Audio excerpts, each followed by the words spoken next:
He let him loose, and no one saw it coming. No fans, no rivals, not even most of the team. Just one man did, Kalen DeBoer. While most eyes were locked on the chaos after Coach Saban's departure, Kalen had already spotted something else.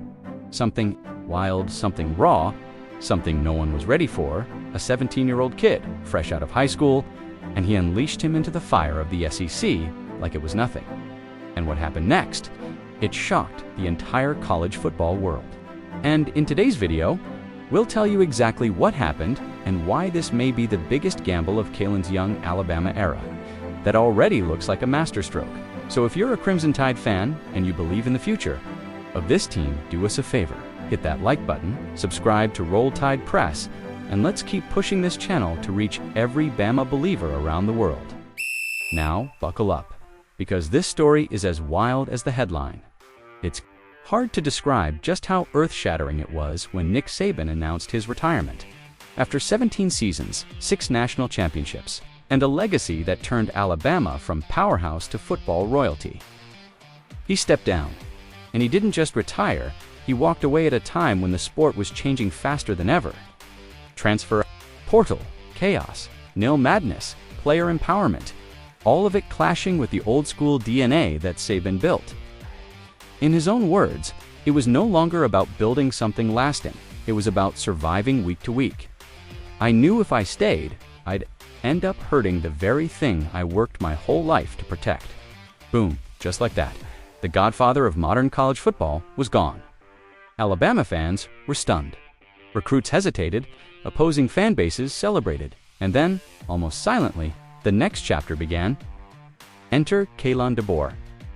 A name not everyone knew, a resume built far from the SEC spotlight, but with one massive accomplishment, taking Washington to the national title game with a 14-1 season. Still, he wasn't Saban, and that was the problem. The moment he arrived in Tuscaloosa, the comparisons started. He doesn't recruit like Saban, he doesn't discipline like Saban, he doesn't win, ... yet in private. Some insiders said he was just a transition guy, someone to hold the door until the real replacement arrived. But those people didn't. No Kalen, they didn't see what he saw. Because while everyone else was panicking about what Alabama had lost, he was focusing on who Alabama still had.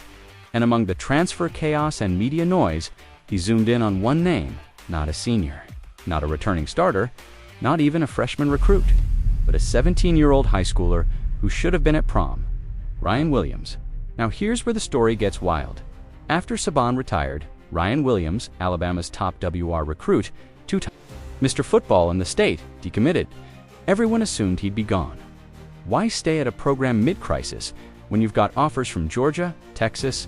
But then, while Kalen DeBoer was literally on the plane to accept the Alabama job, he made a call. One of his first calls as head coach wasn't to boosters, wasn't to his staff, it was to Ryan.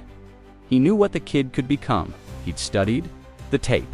He saw the route running, the acceleration, the IQ beyond his years. And he wasn't going to let that slip away. He told Ryan, "You are the future. You're going to be part of something historic, and I believe in you." Right now, when Alabama opened the 2024 season, expectations were ... unclear, no, Saban. New systems, new staff. A fan base still unsure if this was a rebirth or a breakdown. But what no one expected, not the media, not even most of the fans, was what happened in that very first game against Western Kentucky. Ryan Williams touched the ball twice, 2 receptions, 2 touchdowns, not just any touchdowns, one for 84 yards, another for 5.5. In his first college football game, at just 17, he didn't just show up, he blew up. Commentators couldn't believe it. Fans were in disbelief. Social media lit up. Who is this kid? Is he really 17? Did Alabama just unleash the next Devonta Smith? And remember, he wasn't supposed to play. He wasn't even supposed to be there. He was supposed to be dancing at homecoming, not torching college DBS. But Kalen knew, Kalen saw, and Kalen let him loose. Some still called it a fluke. Okay, he beat up on a small defense. Let's see him in the sec. And so he did. Against Texas, he broke open the secondary twice against Tennessee. He caught a 75-yard bomb, burning 2 defenders in double coverage. Against Georgia, he ran a perfect post route and made the Bulldogs pay in front of 90,000 fans. Each week, the legend grew, and the kid just kept producing. By mid-season, Ryan Williams wasn't just a freshman contributor, he was Alabama's leading wide receiver. And then came the quotes, ... quarterback. Jalen Milroe said, "That man is 17 years old, and he's balling like he's been here for 4 years." One opposing coach admitted after the game, "We prepared for veterans. We got beat by a high schooler." That's not even fair. Fans began chanting, "Ryan, Ryan," in Bryant-Denny. Signs started showing up in the stands. Freshman. Nah, Phenom. And by the end of the regular season, 48 receptions, 865 receiving yards, 8 touchdowns, all team highs. That's not just impressive for a freshman. That's SEC elite. And oh, yeah, he was still only 17. Let's take a step back. Kalen DeBoer could have played it safe. Could have redshirted Ryan. Let him grow, develop, wait his turn. That's what most coaches would do, especially in the pressure cooker of replacing a legend, like Nick Saban. But Kalen didn't flinch. He saw something, and he acted on it. He bet on youth. He bet on instinct. He bet on talent over tradition, and it paid off. Ryan Williams wasn't just a surprise. He became the face of the new Crimson Tide. He became proof that Alabama wasn't going to fade under DeBoer. They were going to evolve and maybe even thrive. The past, it was about process. Now, it's about precision, about vision. Kalen had it, and Ryan embodied it. By the end of the 2024 season, the awards came flying in. SEC Freshman of the Year, FWAA Freshman, All-American Second Team, All-American AFCA, national media calling him the most electrifying underclassman in the country. But more important than the accolades, he gave Alabama fans something they hadn't felt since the coaching change. Hope. Real. Grounded, highlight reel-worthy hope, a glimpse of what could be. Because when you've got a kid like Ryan, a kid who dominates the SEC before he's even eligible to vote, it makes you believe again. Believe that maybe, just maybe, Alabama isn't done. That the dynasty didn't end. It just shifted gears. So why are we telling you all this? Because it's bigger than football. It's about vision, courage, trust. Kalen DeBoer stepped into a nearly impossible situation. He didn't try to be Saban.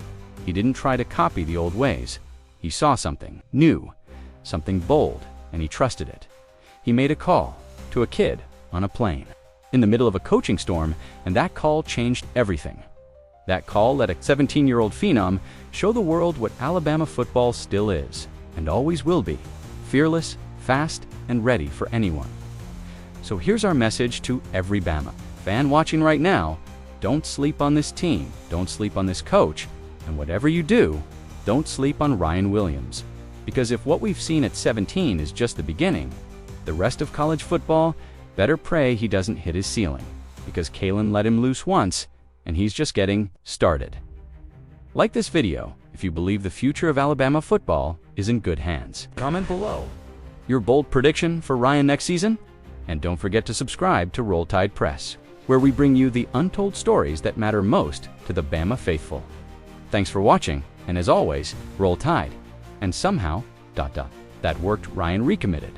Not just to Alabama, but to doing the impossible. He reclassified. Skipped his senior year. Joined the Crimson Tide at just 17 years old, while his friends were still in high school. He was suiting up against SEC defenses. That's when Kalen did the unthinkable.